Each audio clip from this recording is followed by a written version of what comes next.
안녕하세요. 네, 반갑습니다. 오늘 말씀의 제목이 죄인을 부르러 오신 예수입니다.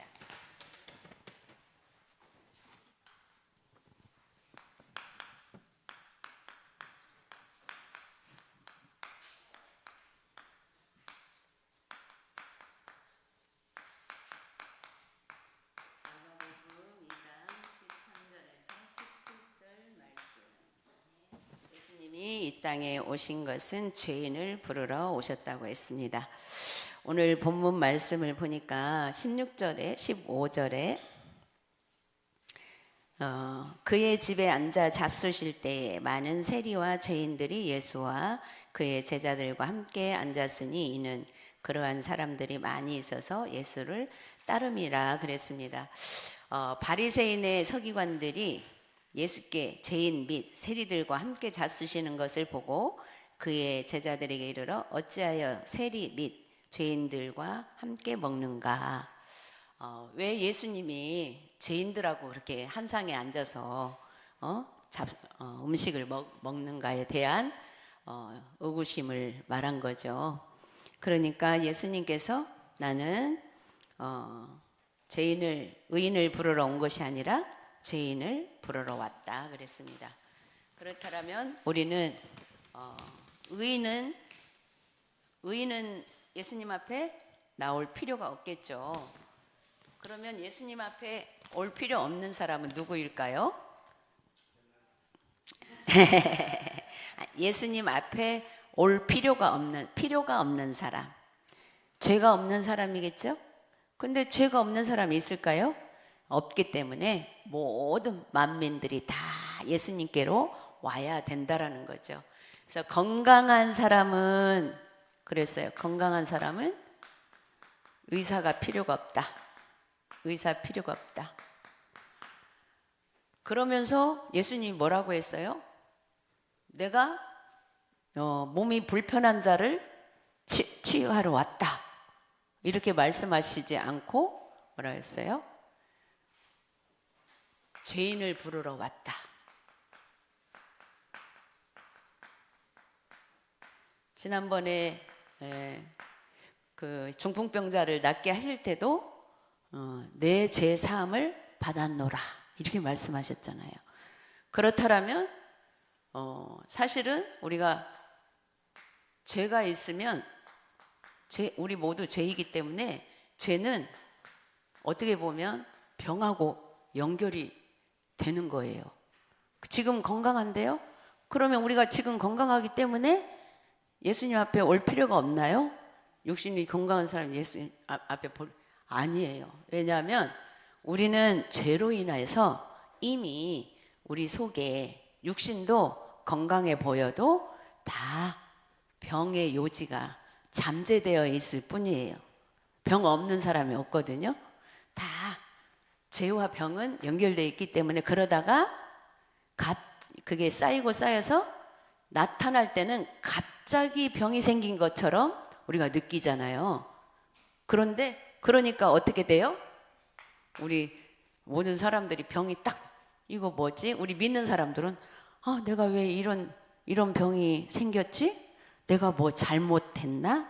우리는 죄를 전부 육신적인 잘못으로 이 잘못됐나? 이거를 돌아볼 필요는 있어요. 근데 거의 돌아볼 때 내가 뭐 잘못했지? 뭐 잘못해가지고 이런 병이 왔지? 뭐 잘못해서 이렇게 내가 어려운 일을 당하지? 근데 그게 미묘하게 다른 부분이 있어요. 육신적으로 발견해야 할 것 분명히 필요하긴 해요. 그거는 어떤 일로 인해서 내가 이런 병을 내가 목을 많이 썼더니 목이 막 이렇구나. 여기까지는 발견할 수 있지만 이 부분이 우리가 치유할 때는 그 병으로 드러난 부분은 어디로 가라고 했어요? 의사. 병원에 가야 되겠죠. 그래서 의사에게 우리가 치료를 받아야 돼요. 여기까지지 그 다음에는 저는 근데 두 가지로 우리는 영적인 회복부터 하라고 하잖아요. 그러면 이 죄는 전부 영적인 병과 또 연결이 된다라는 거예요. 영적인 병. 영적인 병하고 연결이 돼 있기 때문에 우리가 육신적으로 발견해서 맞는 치료를 의사를 통해서 해야 되고, 그 다음에 그 약을 사용하는 데 있어서, 그 치료를 하는 데 있어서 뭐가 필요해요? 기도가 필요해요. 왜? 분명히 이 약은 어떻게 보면 임시적인 치료예요. 지금 당장에 나타난 것, 그거 치료이기 때문에 사실은, 그리고 또 이 치료할 때에 이 약의 효능, 저는 자꾸 그 생각을 하면서 기도하거든요. 약의 효능이 그 병에 맞는 거 맞아요. 그런데 가끔 어떤 사람은 그 약의 효능을 잘 받는 사람이 있고, 어떤 사람은 그 약 먹어도 소용없는 사람이 있어요. 그래서 잘 받든 안 받든 그거는, 나는 그 과정, 치료하는 요 과정, 약이 들어가서 내 몸에 퍼져서 그 과정의 효능이 갈 수 있는 것은 하나님 손에 달려있다고 생각해요. 그렇기 때문에 약을 써서 우리가 병을 치료하지만 뭐가 필요해요? 기도가 필요해요.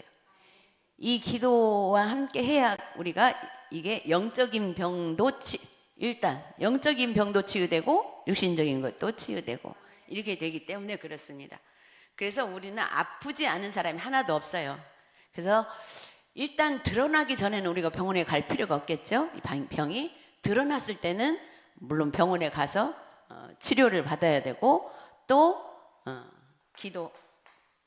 기도는 이제 근원을 없애는 거죠. 임시적인 치료와 그 병이 자꾸 올 수밖에 없는 우리의 체질, 각자의 체질.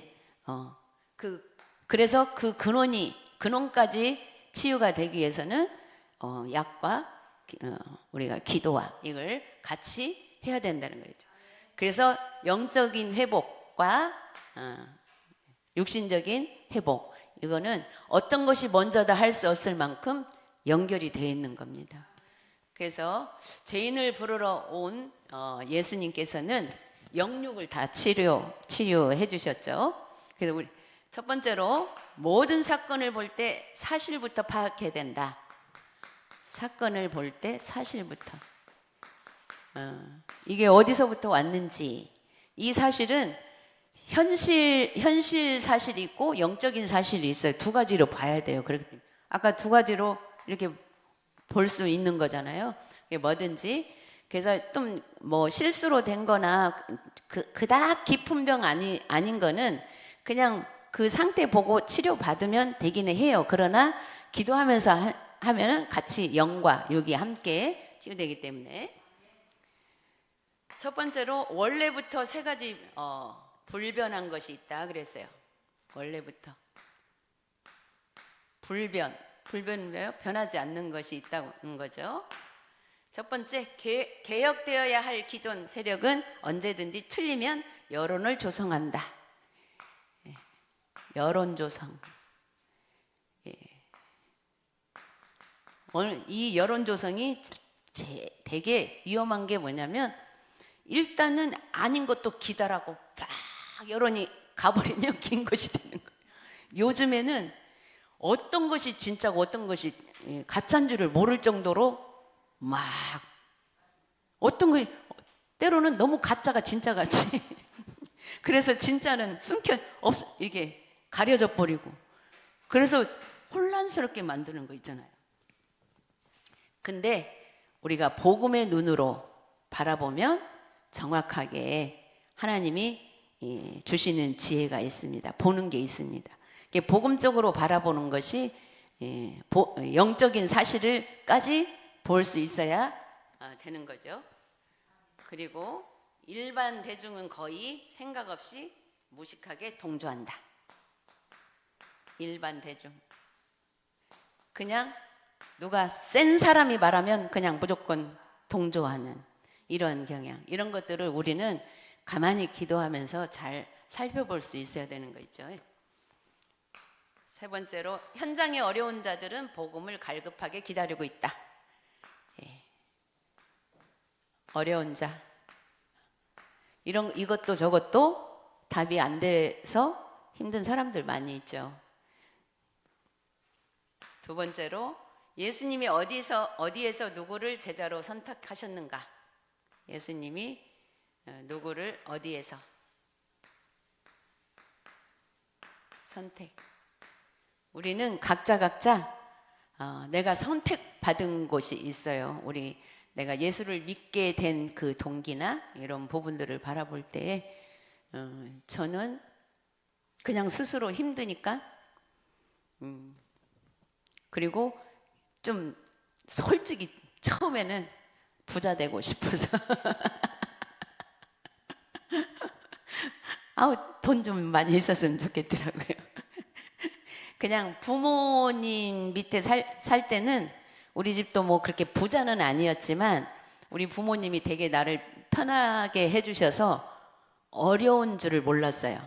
근데 사실은 내가 지나오고 보니까 다 어렵게 살았더라고. 우리 언니 오빠들도 고생 많이 하고 엄청 어렵게 어릴 때부터 고생 많이 했더라고요. 근데 나만 고생한 줄을 몰랐어. 너무나 늦게 태어나가지고 뿅 나와서 언니 오빠들 막 그냥 나 이뻐해 주는 거에 뽕 들어가가지고 어려운 줄 몰라.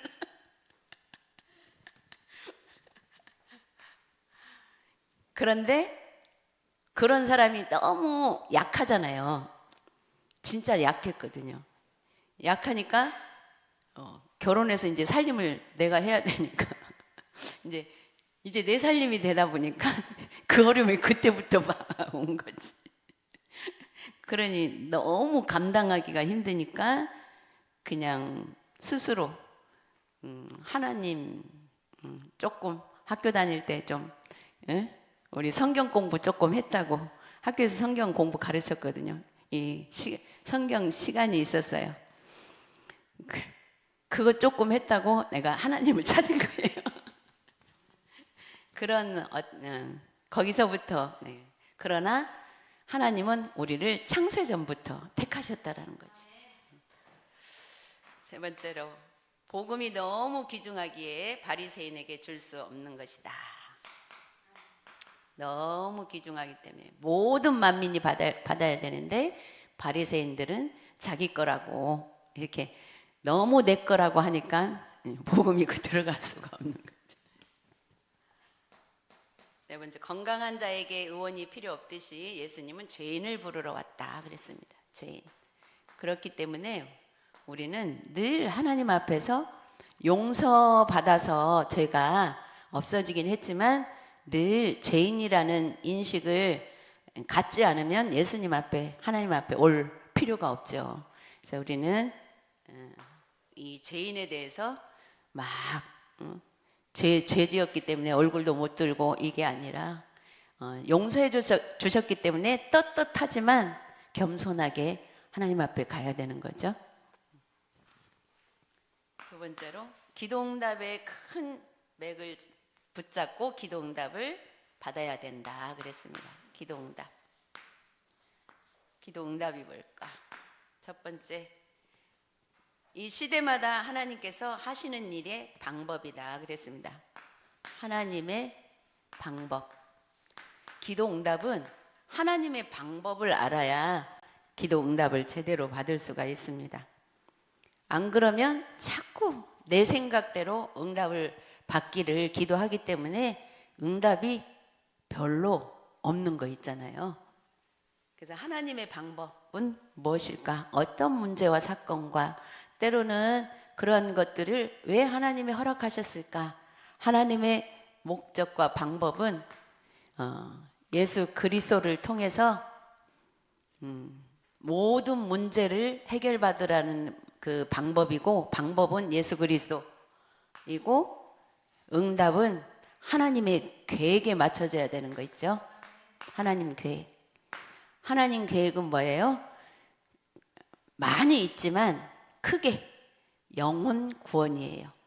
그럼 영혼이 구원받기를, 그렇다면 그 영혼이 구원받기를 원하는 하나님의 그 방법을 우리가 가기 위해서는 살리는 자, 일단 살려야 되죠. 누구를? 나와 관계되어 있는 사람들을 살려야 되는데 우선 내가 죽겠는데 어떻게 살려? 내가 힘들고 어릴 때는 그런 생각도 들죠. 그러면 나부터 살리면 되는 거예요. 나부터 어떻게 살아요? 복음의 능력 속으로 들어가는 게 사는 거예요. 그 능력이 내게 임하면 내 주변도 또 살릴 수가 있죠. 복음에 희미해져서 가는 이 시대를 복음 가진 우리를 부르셨습니다. 복음이 자꾸 희미해져 가요. 우리도 복음 속에 너무 있다가 보면 어느 순간에 희미해지면서 그냥 이 복음의 자유로움이 내 자유로움이 될 때도 있어요. 복음은 우리에게 자유를 주셨는데 어떤 자유를 주셨어요?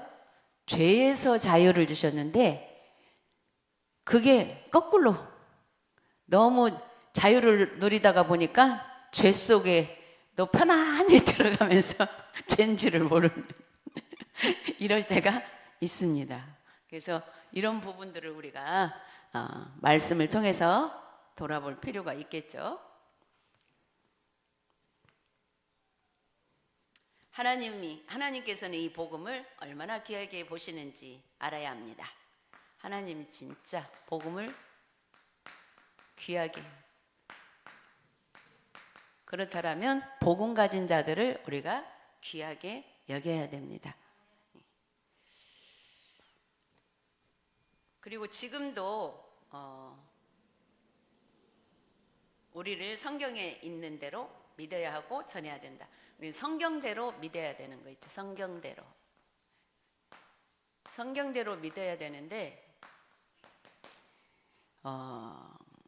그 말은 우리 어떤 문제와 사건을 해결하는 데 있어서 성경에 보면은 그 선진들이 그 굉장히 힘든 문제에 부딪혔을 때에 해결하는 그 부분이 저는 일단은 사람으로서는 요셉과 다윗의 방법, 요셉의 하나님 앞에서 하나님의 계획을 보고 세계복음화의 언약을 붙잡고 가는데 내 개인에게 닥쳐진 문제를 어떻게 해결하느냐. 요셉이 통해서 정말 형제가 나를 배반할지라도 용서하고 그것도 하나님의 계획이 있다라는 걸 이렇게 하면서 오히려 살리는 그런 응답을 보잖아요. 하나님이 그랬다. 당신들이 나를 판 게 아니라 하나님이 이 세계를 살리게 하기 위해서 애굽으로 가게 했다. 참 이런 고백이 쉽지 않잖아요. 누가 나를 배반하거나 나에게 억울함을 입으시면 이 생각은 그냥 두고 보자. 내가 나지 가만히 있나 보자. 예. 내가 옛날에 하나님 몰랐을 때 두고 보자. 내가 우리 목사님을 막 그 살인이나 마찬가지인 거 있잖아요. 제가 그런 죄 속에 있었더라고요. 그런 죄. 거기서 그래도 하나님이 우리 목사님 같이 착한 사람을 내가 죽일 뻔했어요.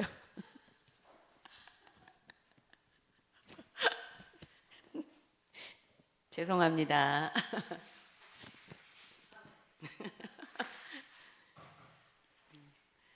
그리고 복음 때문에 우리를 부르셨고 거기에 흔들리지 말아야 된다. 흔들리지 말아야 된다.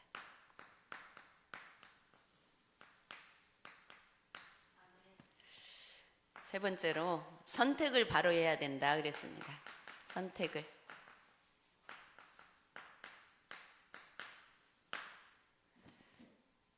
첫 번째, 현실이 어려움이 올 때 선택을 바로 하자. 이게 제일 중요한 것 같아요. 현실에 어려움 올 때 어떤 선택을 해야 되냐. 옛날에는 진짜 막 다급하면 막 하나님 앞에 와서 부르짖는 사람, 그런 믿음을 가진 사람이 그래도 있었어요. 근데 지금은 힘들고 어려우면 나 너무 힘들어서 예배 못 가. 나 너무 힘들어서 나 하나님 믿기는 하지만 나 지금 이렇게 선택을 그렇게 하는 경우가 너무 많아요.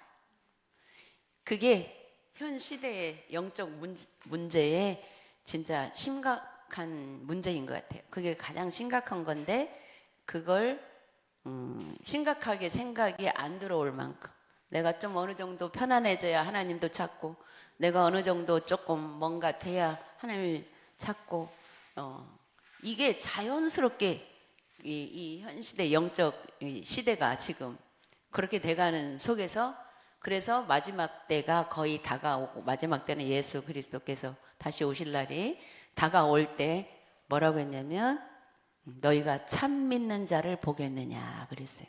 믿긴 믿는데 참 믿는 자. 왜? 점점 갈수록 내 육신의 편안한 쪽으로 이렇게 맞춰서 자꾸 선택을 그렇게 하는 거 있잖아요. 우리가 조금만 불편하면 이 선택이 하나님의 계획을 붙잡고 기도에 돌입해야 된다 그랬어요. 하나님 계획. 두 번째로 현실에 지면 안 된다. 바로 이런 현실에 지면 안 됩니다. 그리고 또 막 다급했을 때 또 하나님을 찾는 사람이 있기는 있지만 또 편안해지면 또 언제 내가